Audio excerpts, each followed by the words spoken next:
പാകിസ്ഥാൻ സൈനിക മേധാവി അസിം മുനീർ ഇപ്പോൾ അപ്രത്യക്ഷനായിരിക്കുന്നു, കാണാനില്ല. പലതരം വാർത്തകൾ കേൾക്കുന്നു. വാസ്തവമുണ്ടോ?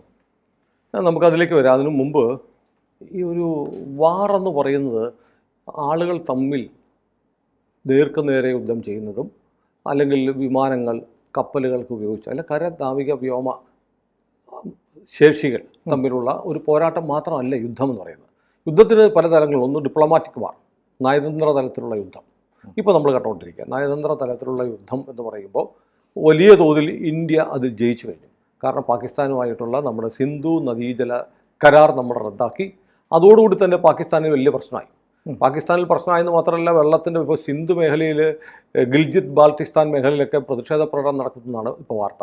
അതായത് ഇന്ത്യക്കെതിരെയല്ല, ഇന്ത്യയിൽ നിന്ന് വെള്ളം കിട്ടാതാക്കിയതിനെതിരെ പാകിസ്ഥാനിലെതിരെ ബാൾട്ടിക് മേഖലകളിൽ പ്രതിഷേധം നടക്കുന്നു. അപ്പോൾ പ്രതിഷേധം നടന്നാൽ എന്താണെന്ന് ചോദിച്ചാൽ അതിനകത്തൊരു കുഴപ്പമുണ്ട്. കാരണം രാജ്യം ഒരു യുദ്ധത്തിൻ്റെ പശ്ചാത്തലത്തിൽ നിൽക്കുമ്പോൾ അവിടെ ജനങ്ങൾ സർക്കാരിനെതിരെ തെരുവിലിറങ്ങുന്നു എന്ന് പറഞ്ഞാൽ അത് ഇൻറ്റേർണലി ആഭ്യന്തരമായി ആ രാജ്യത്തെ കുഴപ്പത്തിലാക്കുന്നതാണ്. രണ്ടാമത്തെ, വെള്ളം കിട്ടാതെ ആവുന്നു എന്ന് മനസ്സിലാക്കിയിട്ടുള്ള ആളുകൾ വല്ലാതെ അസ്വസ്ഥരായിട്ടുണ്ട്. പഞ്ചാബ്, സിന്ധ് മേഖലകളിലാണ് പാകിസ്ഥാനിലെ ഏറ്റവും സമ്പന്നരായ ആളുകൾ കാർഷിക വൃത്തിയിലൂടെ ജീവിക്കുന്നത്. അവർക്ക് വെള്ളം കിട്ടില്ല എന്ന സ്ഥിതി വരുന്നു എന്നുള്ളത് അവരെ സംബന്ധിച്ച് ആത്മഹത്യാപരമാണ്. അപ്പോൾ അതിൻ്റെ ഒരു വലിയ ഒരു ടെൻഷൻ ആ മേഖലയിലുണ്ട്. അതോടൊപ്പം തന്നെ നമ്മൾ എടുത്തിരിക്കുന്ന നിലപാടുകൾ രാജ്യാന്തര തലത്തിൽ നമുക്ക് വലിയ തോതിൽ അനുകൂലമായ നിലപാട് വന്നു. എന്തിന്? അഫ്ഗാനിസ്ഥാൻ്റെ വിദേശകാര്യമന്ത്രി ഇന്നലെയും ഇന്ത്യക്ക് അനുകൂലമായ നിലപാടെടുത്തു.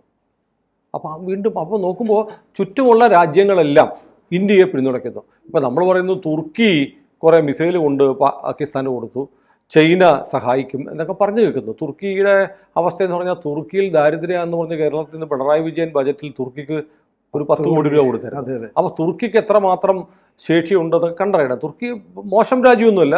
ബരാക്തർ ഡ്രോണുകൾ അവരുടെ മെച്ചപ്പെട്ട ഡ്രോണുകളാണ്. അത് പല രാജ്യങ്ങളും ഉപയോഗിക്കുന്നുണ്ട്. ഇപ്പോൾ അർമേനിയക്കെതിരെ ബരാക്തർ ഡ്രോണുകൾ കിർഗിസ്ഥാൻ ഉപയോഗിക്കുകയാണ്. ഇതിനെ നേരിടാൻ വേണ്ടി നമ്മൾ ആകാശ് മിസൈൽ കൊടുത്തിട്ടുണ്ട്. അപ്പോൾ ഇവൻ്റെ ബരാക്തർ ഡ്രോണുകളെ നശിപ്പിക്കാൻ ഏറ്റവും മികച്ചതാണ് നമ്മുടെ ആകാശ് മിസൈലുകൾ. അപ്പോൾ ബരാക്തർ മിസൈലുകളെ നേരിടാൻ വേണ്ടി, തുർക്കിയുടെ മിസൈലുകളെ നേരിടാൻ വേണ്ടി നമ്മൾ അർമേനിയയ്ക്ക് നമ്മൾ ആകാശ് മിസൈലുകൾ കൊടുത്തിട്ടുണ്ട്. അപ്പോൾ ഇത് പാകിസ്ഥാന് കിട്ടിയാലും നമുക്കത് ഈസി ആയിട്ട് നേരിടാൻ കഴിയുന്നുള്ളൂ. അപ്പം തുർക്കിക്കും ഈ പറഞ്ഞ പോലെ വലിയ തോതിൽ ആയുധം സൗജന്യമായിട്ട് കൊടുത്തൊന്നും പാകിസ്ഥാനെ സഹായിക്കാൻ പറ്റില്ല. അപ്പോൾ ഡിപ്ലോമാറ്റിക് വാറിൽ നമ്മൾ വിജയിച്ചു. അപ്പോൾ വെള്ളം കൊടുക്കരുതേ, വെള്ളം മുടക്കരുതേ എന്നൊക്കെ പറഞ്ഞ് നിലവിളിച്ചുകൊണ്ടിരുന്നപ്പോൾ നമ്മൾ വെള്ളം കൊടുത്തു. ഉറി ഡാം തുറന്നു വിട്ട് പാകിസ്ഥാനിൽ പലയിടത്തും വെള്ളപ്പൊക്കമായി. അപ്പോൾ നമുക്ക് വെള്ളം കൊടുത്തും വെള്ളം കൊടുക്കാതെയും പാകിസ്ഥാനെ കീഴടക്കാൻ കഴിയും.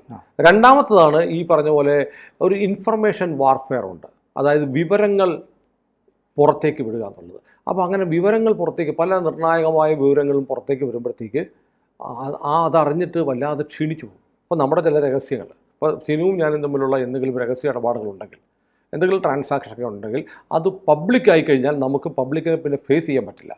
അതുപോലെ പാകിസ്ഥാൻ സൈന്യത്തിൻ്റെ ഒരു ആഭ്യന്തര രഹസ്യം വലിയ തോതിൽ ലീക്കാവുകയും ഇന്ത്യയിലെ എല്ലാ സോഷ്യൽ മീഡിയ ഹാൻഡിലുകളിലും വരികയും ചെയ്തു. അതായത് പാകിസ്ഥാൻ്റെ 11ാം കോർപ്സിൻ്റെ തലവൻ ഉമർ ബുഖാരി അവരുടെ സൈനിക തലവന് അയച്ചിരിക്കുന്ന ഒരു കത്ത് പുറത്തു വന്നിരിക്കുന്നു. അടിയന്തര നടപടി ആവശ്യപ്പെട്ടുകൊണ്ട് കത്ത് അയച്ചിരിക്കുക.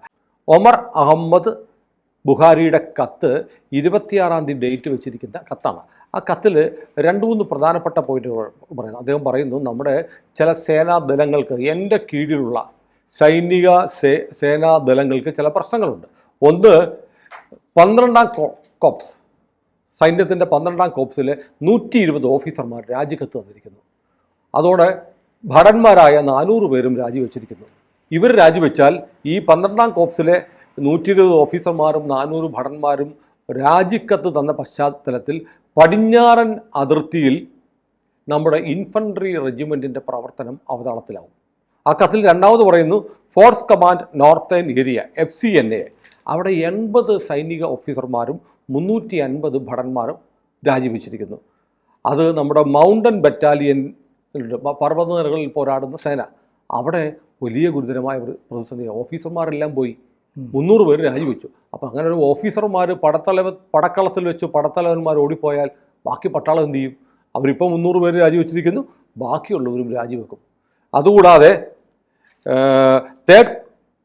മൂന്നാമത് പറഞ്ഞിരിക്കുന്നത് ഫസ്റ്റ് കോപ്സ് മംഗ്ല, 50 ഓഫീസർമാരും 500 ഭടന്മാരും രാജിവെച്ചിരിക്കുന്നു.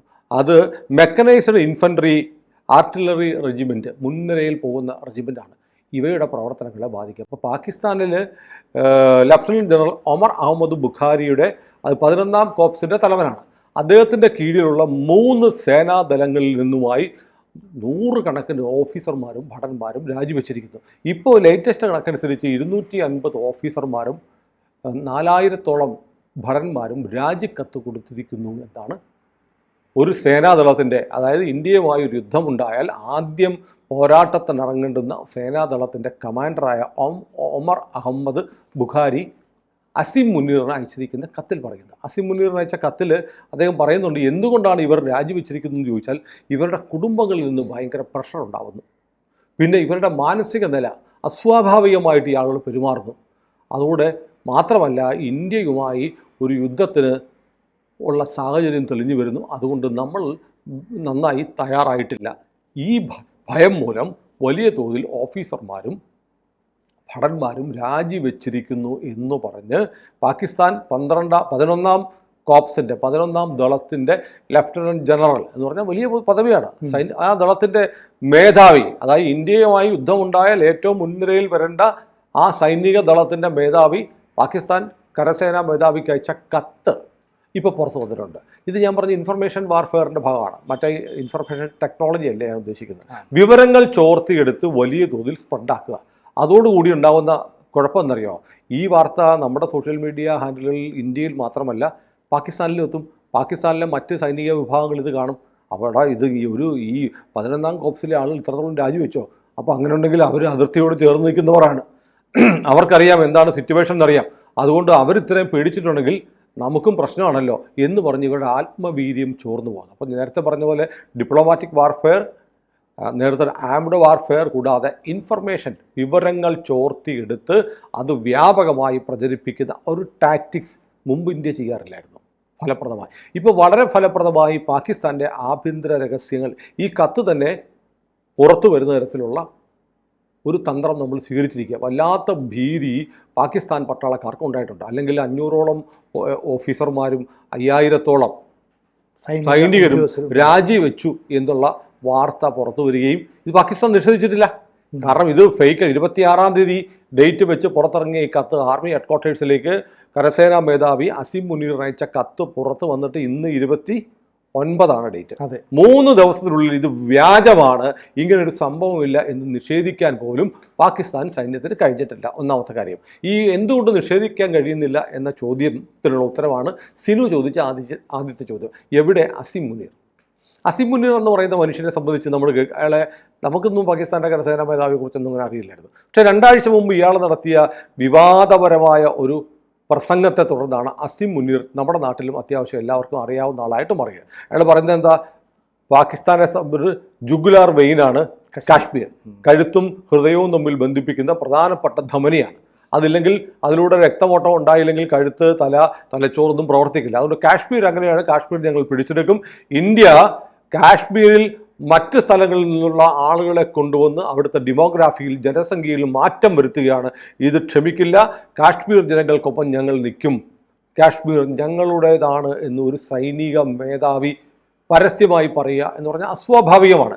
പ്രത്യേകിച്ച് ഇത്തരം കാര്യങ്ങൾ പറയേണ്ടത് സൈന്യ തലവന്മാരല്ല. പക്ഷേ പാകിസ്ഥാനിൽ അങ്ങനെയാണല്ലോ, ബംഗ്ലാദേശിലും അങ്ങനെ ആയിരുന്നു മുൻകാലങ്ങളിൽ. പാകിസ്ഥാനിൽ അങ്ങനെ പറയുക എന്ന് പറഞ്ഞാൽ പുതുമയുള്ള കാര്യമല്ല. കാരണം അവിടെ തിരഞ്ഞെടുക്കപ്പെട്ട സർക്കാരുകളെ പോലും നിയന്ത്രിക്കുന്ന പട്ടാളമാണ്. അപ്പോൾ പട്ടാള മേധാവി നിലവിൽ ഇന്ത്യയും പാകിസ്ഥാനും തമ്മിൽ സമീപകാലത്ത് സംഘർഷങ്ങളൊന്നും കാര്യമായി ഇല്ലാത്ത സമയത്ത് ഇങ്ങനൊരു പ്രസ്താവന നടത്തുന്നു. അത് കഴിഞ്ഞ് 2 ആഴ്ച കഷ്ടിച്ച് 3 ആഴ്ച കഴിയുമ്പോൾ ഇവിടെ ഭീകര ആക്രമണം ഉണ്ടാവുന്നു, നമ്മുടെ 26ഓളം ആളുകൾ കൊല്ലപ്പെടുന്നു. ഇതെല്ലാം കണക്റ്റഡ് ആണെന്ന് വരുന്നുണ്ട്. അപ്പോൾ ഇങ്ങനെ പറഞ്ഞ ആൾ ഇപ്പോൾ എവിടെ? ഈ ടെൻഷനൊക്കെ ഉണ്ടായതിനു ശേഷം അസിം മുനീറിൻ്റെ ശബ്ദം കേൾക്കാനില്ല, അസിം മുനീറിനെ കാണാനില്ല. അങ്ങനെ വന്നപ്പോഴാണ് ചില ഡിഫൻസ് സൈറ്റുകളിലൊക്കെ ചില വാർത്ത വന്നത്, അസിം മുനീർ ഇന്ത്യയുടെ ഭാഗത്തു നിന്നൊരു ന്യൂക്ലിയർ ആക്രമണം ഉണ്ടാകും എന്ന് കരുതി ന്യൂക്ലിയർ റെസിസ്റ്റൻസ് ഉള്ള, ആണവ സ്ഫോടനം നടന്നാൽ പോലും, ആണവ ആക്രമണം നടന്നാൽ പോലും റേഡിയോ ആക്റ്റീവതയിൽ നിന്നും മറ്റും രക്ഷപ്പെടാൻ കഴിയുന്ന ഒരു ന്യൂക്ലിയർ ഡിഫൻസ് ബങ്കറിനകത്തേക്ക് പോയിരിക്കുന്നു എന്നൊരു വാർത്തയുണ്ട്. അപ്പോൾ നമ്മൾ ഈ ഖമനേയി പോയി കുഴിക്കകത്ത് ഒളിച്ചിരിക്കുന്നു എന്ന് പറഞ്ഞ പോലെ പാകിസ്ഥാൻ സൈനിക മേധാവി സേഫ് ആയിട്ടുള്ള സ്ഥലം സേഫ് ആയിട്ടൊരു ഒരു ബങ്കറിനകത്തേക്ക് പോയി എന്ന് റൂമർ പറക്കുന്നുണ്ട്. മാത്രമല്ല, ഏറ്റവും പ്രധാനപ്പെട്ട വാർത്ത, പാകിസ്ഥാനിൽ നമ്മുടെ ഈ ഭീകരാക്രമണം ഉണ്ടായതിനു ശേഷം പാകിസ്ഥാനിൽ പരക്കുന്നൊരു വാർത്ത, പാകിസ്ഥാൻ സൈന്യത്തിലെ പ്രധാനപ്പെട്ട ഓഫീസർമാരെല്ലാം അവരുടെ ബന്ധുക്കളെ UK കടത്തിയിരിക്കുന്നു എന്നൊരു വാർത്ത പരക്കുന്നുണ്ട്. ഏതായാലും പാകിസ്ഥാനിൽ വല്ലാത്ത അസ്വാഭാവികമായ, ആശങ്കാജനകമായ, അസ്വസ്ഥത ഉണ്ടാക്കുന്ന ഒരു അവസ്ഥയാണ് നിലവിൽ നിൽക്കുന്നത്. കാരണം ഇന്ത്യയെ സംബന്ധിച്ച് ഇന്ത്യക്ക് ടെൻഷനൊന്നുമില്ല. ഇന്ത്യ വളരെ സജ്ജമായി മുന്നോട്ട് നീങ്ങുന്നു. ഇവിടെയുള്ള ടെൻഷൻ എന്ന് പറഞ്ഞാൽ, ഇവിടെ പാകിസ്ഥാൻ അനുകൂലികളായ ചില ആളുകൾക്ക് മാത്രമാണ് ഇവിടെ ടെൻഷനുള്ളത്. തങ്ങളുടെ മാതൃരാജ്യമായ, അങ്ങനെ കരുതുന്ന ആളുകളുണ്ട്, മാതൃരാജ്യമായ പാകിസ്ഥാന് വല്ലതും പറ്റിയാൽ പിന്നെ ജീവിച്ചിരുന്നിട്ട് കാര്യമുണ്ടോ തമ്പുരാനെ എന്ന് കരുതുന്ന ആളുകൾക്ക് മാത്രമേ ആശങ്കയുള്ളൂ. ഏതായാലും ഇന്ത്യ വളരെ സ്ട്രെങ്തോടുകൂടി, വളരെ സ്ട്രോങ് ആയി തീരുമാനങ്ങൾ എടുക്കുകയും അത് ഇംപ്ലിമെൻറ്റ് ചെയ്യാനുള്ള കരുക്കൾ നീക്കിക്കൊണ്ടിരിക്കുകയാണ്. നമ്മൾ കഴിഞ്ഞ ദിവസം ഒരു വീഡിയോ കണ്ടു, 100 കണക്കിന് ഭടന്മാർ അവധിയൊക്കെ ക്യാൻസൽ ചെയ്ത് നമ്മുടെ ഭടന്മാർ തിരിച്ചു പോയിക്കൊണ്ടിരിക്കുകയാണ്. പഞ്ചാബ് അതിർത്തിയിലുള്ള കൃഷിക്കാരോട് BSF പറഞ്ഞു, 2 ദിവസം കൊണ്ട് നിങ്ങളുടെ വിളവെടുപ്പ് പൂർത്തിയാക്കണം, ഈ 48 മണിക്കൂറിനകം പൂർത്തിയാക്കണം എന്ന് പറഞ്ഞപ്പോൾ കൃഷിക്കാർ പറഞ്ഞത്, അതൊന്നും നിങ്ങൾ കൂട്ടാക്കണ്ട, കാരണം യുദ്ധം നടത്താനാണ് ഞങ്ങളുടെ വിളവെടുത്തലിൽ കൊടുത്തിട്ടില്ല, സാറേ പണി കൊടുത്തോ എന്ന് പഞ്ചാബിലെ കൃഷിക്കാർ പറഞ്ഞു എന്നുള്ള വാർത്തയുണ്ടായിരുന്നു. ഏതായാലും പാകിസ്ഥാന്റെ സൈനിക മേധാവി അസിം മുനീർ അനവസരത്തിൽ നടത്തിയ ഒരു വാചകമടി, അതിനെ തുടർന്നുണ്ടായ ഭീകരാക്രമണം വല്ലാതെ പാകിസ്ഥാൻ ആർമിയെ പരുങ്ങലിലാക്കിയിട്ടുണ്ട്. പക്ഷേ അതിനുശേഷം അസിം മുനീറിനെ കാണാനില്ല, അസിം മുനീറിനെ കേൾക്കാനില്ല. ഒരു കാര്യം ഉറപ്പാണ്, പാകിസ്ഥാൻ പട്ടാളത്തിൽ വല്ലാത്ത ഭയം പരന്നിട്ടുണ്ട്. കാരണം ഒരു യുദ്ധം എന്നൊക്കെ പറഞ്ഞാൽ അത്ര എളുപ്പത്തില്ല. ഇന്ത്യയെ പോലെയുള്ള ഒരു വലിയ ശക്തി, നമുക്കറിയാം പാകിസ്ഥാൻ്റെ മിലിറ്ററിയും പാരാമിലിറ്ററിയും ചേർന്ന് 12 ലക്ഷമാണുള്ളത്. ഇന്ത്യക്ക് മിലിറ്ററിയും പാരാമിലിറ്ററിയും നമ്മുടെ റിസർവ് ഫോഴ്സും ചേർന്നാൽ 50 ലക്ഷം ഭടന്മാരുണ്ട്. അപ്പോൾ 12 ലക്ഷം അവിടെ കിടക്കുന്നു, 50 ലക്ഷം കിടക്കുന്നു, 4 ഇരട്ടി സേനാശേഷിയുള്ള രാജ്യമാണ് നമ്മളുടെ. 170ഓളം ആണവായുധങ്ങൾ ഇന്ത്യക്കുണ്ട് എന്ന് പറയുന്നു. പാകിസ്ഥാന് കൊറിയയിൽ നിന്നും ചൈനയിൽ നിന്നും കിട്ടിയ 1-2 കൊച്ചു പടക്കം മാത്രമേ ഉള്ളൂ.